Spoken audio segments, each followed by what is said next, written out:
دیکھیں میں آپ کو کیونکہ میری ساری زندگی بلکہ زیادہ تر زندگی تو باہر گزری، ٹریولنگ میں گزری. میں 18 سال کی عمر میں پڑھنے پاکستان کرکٹ ٹیم کے ساتھ چلا گیا، پھر میں نے یونیورسٹی ایجوکیشن، پھر میں 20 سال تو میری زندگی آدھی انگلینڈ میں پروفیشنل کرکٹ کھیلتا تھا، آدھی پھر دنیا میں ٹور کرتا رہتا تھا. تو میرا ساری دنیا میں پھر کے میں نے جب فیصلہ کیا پالیٹکس میں آنے کا، کیونکہ مجھے تو کوئی پالیٹکس ایز اے پروفیشن کبھی اپیل کیا ہی نہیں ہے. میں تو کبھی کریئر پالیٹیشین کا سوچ بھی نہیں سکتا تھا. میں 2 وجہ سے آیا. ایک کہ اللہ نے میرے میں ایمان ڈال دیا، یہ میں پھر سے آپ کو کہتا ہوں یہ سب سے بڑا اس کا تحفہ ہے. تو جب ایمان آ گیا تو آپ کی جو زندگی کا سفر ہے نا، جو راستہ ہے وہ بدل جاتا ہے. وہ آپ اس سے پہلے اپنے لیے جی رہے ہوتے ہیں، سپورٹ سٹار ہے، میری اپنی زندگی ہے، یہ ہے وہ ہے، میں کیا انجوائے کرتا ہوں. یہ جب ایمان آ جاتا ہے تو آپ کے اوپر ذمہ داری آ جاتی ہے، کیونکہ اللہ ذمہ داری کہ میں جتنا تمہیں دیتا ہوں اتنی تمہارے اوپر ذمہ داری آ جاتی ہے کہ تم دوسروں کے لیے کیا کرتے ہو. تو ادھر سے آپ کا زندگی کا سفر بدل جاتا ہے اور دوسری طرف آپ نکل جاتے ہیں. تو آپ کے لیے بڑا امپورٹنٹ سمجھنا ہے کہ جب تک آپ یہ نہیں سمجھیں گے کہ ہمیں اللہ نے کسی مقصد کے لیے پیدا کیا.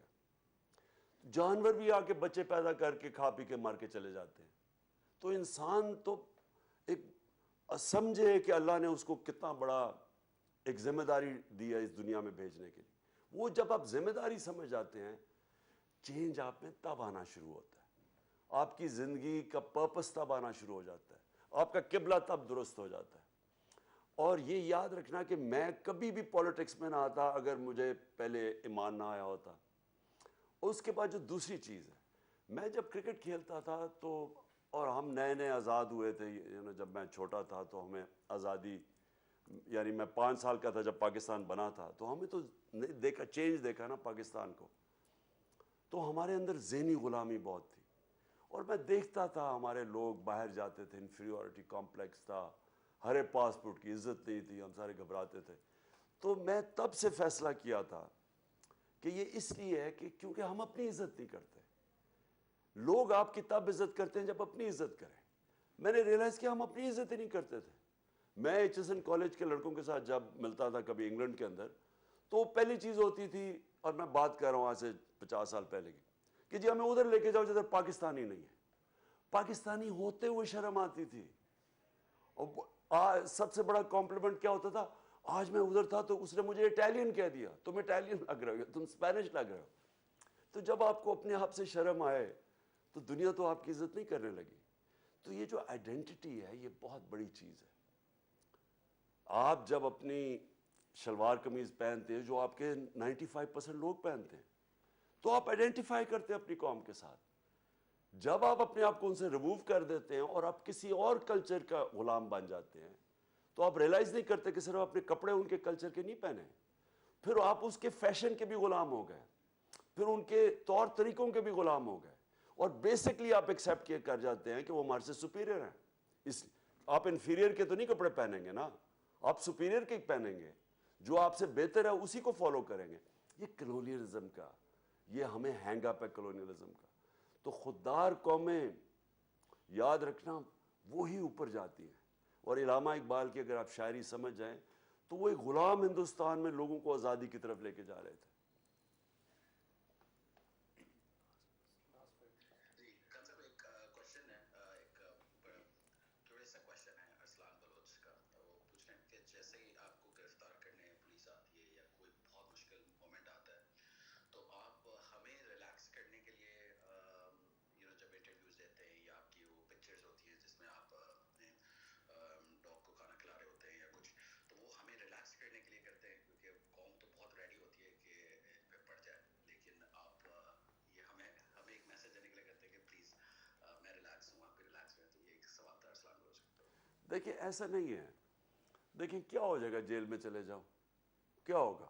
میں اصل میں اتنا بزی رہا ہوں، پہلے 3.5 سال گورنمنٹ میں، اور اس کے بعد یہ جو 6 مہینے میرے تو مسلسل ایک پتہ نہیں کتنے میں نے 55 سے زیادہ جلسے کر لیے اور میں تو آن دا روڈ رہا ہوں. میں جیل کے لیے جب انہوں نے 1-2 دفعہ کیا تو میں نے تو تیاری کی ہوئی تھی کیونکہ میں اپنی ریڈنگ کیچ اپ کرنا چاہتا تھا. کافی کتابیں ہیں جو میں نے پڑھی نہیں ہے, موقع ہی نہیں ملتا پڑھنے کے لیے, تو میں مینٹلی پریپیئرڈ ہوتا ہوں کیونکہ وہ بھی اپرچونٹی ہوتی ہے کہ چلے ٹھیک ہے میں تھوڑی اپنی ریڈنگ کیچ اپ کر لوں. لیکن دیکھیں جو خوف ہے نا سب کے لیے, دیکھیں یہ بہت بڑا بت ہے. میں کرکٹ کے اندر جب میں دیکھتا تھا میرے ساتھ کھلاڑی تھے میرے سے زیادہ ٹیلنٹڈ تھے, کوئی فاسٹ بولر سے ڈرتا تھا اس لیے وہ اپنے پوٹینشیل پہ نہیں پہنچ سکا, کوئی ہارنے سے ڈرتا تھا, کوئی جب بڑا میچ ہوتا تھا 50-60 ہزار لوگ گراؤنڈ میں بیٹھے ہوئے ہیں فیل ہونے سے ڈرتا تھا. جو خوف ہے نا یہ یاد رکھیں یہ انسان ہیومن پوٹینشیل کو آپ پورا نہیں پہنچ سکتے, یہ روکتا ہے آپ کو. اور اسی لیے قرآن کی آیت ہے کہ جو لوگ ایمان لے آئیں میں ان کے خوف دور کر دیتا ہوں. اور یہ خوف جب آپ کے ختم ہوتے ہیں تو آپ کا پوٹینشیل ریلیز ہو جاتا ہے. تو میرے میں خوف نہیں ہے, خوف ہے بھی تو ان کو میں نے قابو کیا ہوا ہے. ایک وقت صرف مجھے جب وہ ایک وقت پہ پکڑنے کا ان کا پلان تھا آنے کا تو میں سوچ رہا تھا, میں نے کہا یہ تھوڑا سا ذرا موسم ان دنوں میں گرمی بہت زیادہ تھی تو میں سوچ رہا تھا کہ جیل میں یہ گرمی ہوگی, لیکن اب تو ماشاءاللہ موسم بھی ٹھیک ہے تو اب تو مجھے اور بھی کوئی فکر نہیں ہے. لیکن دیکھیں زندگی میں یہ چیز نکال لیں, جب آپ ایک مقصد کے پیچھے جاتے ہیں تو میں جب جاتا ہوں تو میں پھر یہ نہیں سوچتا کہ میں جیل میں جاؤں گا, یہ میں سوچتا ہوں کہ میں اپنی جب تک زندہ ہوں میں اس کے پیچھے جاؤں گا. اور کامیابی انسان تب ہوتا ہے. Jibran last question. اچھا خان صاحب بس جی جب یہ پریس کانفرنس آج ہو رہی تھی تو بھی ٹرسٹ عمران خان پہ ساختہ طور پہ یہ ٹرینڈ کر رہا تھا, تو آپ فکر نہ کریں, آپ کبھی نہ گھبرائیں, آپ کا ساتھ کبھی یہ پبلک نہیں چھوڑے گی. آپ پلیز یہ اتنا بھروسہ خان صاحب پہ ضرور رکھیے گا. خان صاحب علی over to you. بس خان صاحب یہ آخری 2 سوال ہیں. ایک تو یہ سوال ہے بہت زیادہ جو پوچھا جا رہا ہے کہ مارچ میں بہت لوگ جو ہیں وہ آنا چاہ رہے ہیں لیکن پارٹی نے ٹرانسپورٹ کا اتنا ارینج نہیں کیا ہوا, تو کیا آپ بہت زیادہ ریلائی کریں کہ لوگ خود بخود ٹرانسپورٹ اپنی ٹرانسپورٹ پہ آ جائیں گے؟ تو یہ ایک سوال ہے, اور اس کے بعد میں ایک اور آخری سوال اور اس کے بعد کلوز دس پلیز. دیکھیں ٹرانسپورٹ کے ہی تو ہماری پارٹی کے ممبرز آرگنائز کر رہے ہیں, لیکن زیادہ تر لوگ اپنی ٹرانسپورٹ پہ بھی آئیں گے اور لوگ پول ان کر رہے ہیں. ہمارے ورکرز ہیں کہیں وہ ہر جگہ سے پول ان کر رہے ہیں کہ پیسہ ٹرانسپورٹ لے کے آئیں. پارٹی اتنا زیادہ پیسہ کہاں خرچ کر سکتی ہے؟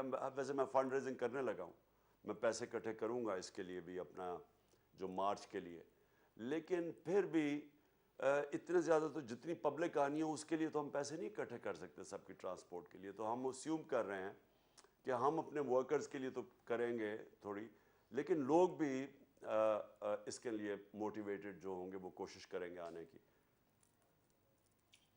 چلیں خان صاحب بس آخری سوال یہ ہے, دوبارہ مارچ کے بارے میں بتا دیں کہ کل شروع ہوگا, رات کو کہاں پہ رکیں گے, اگلے دن کیسے شروع کریں گے, اور کل کے حوالے سے میسج ہو تو وہ آپ پلیز دیں.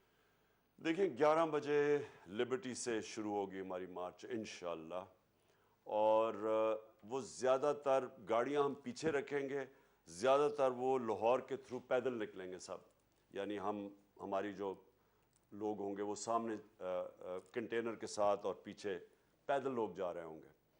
اور ہم سوچ رہے ہیں کہ ہم شام تک لاہور کور کر لیں گے, پھر اگلے دن شاہدرہ سے شروع ہوں گے, اور وہ پھر ڈپینڈ کرتا ہے کیا سپیڈ ہے ہماری.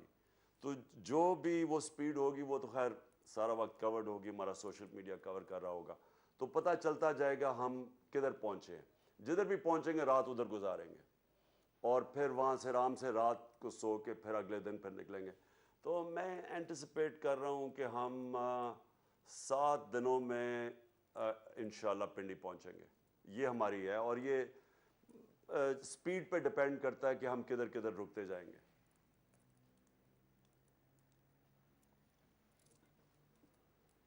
اوکے جی.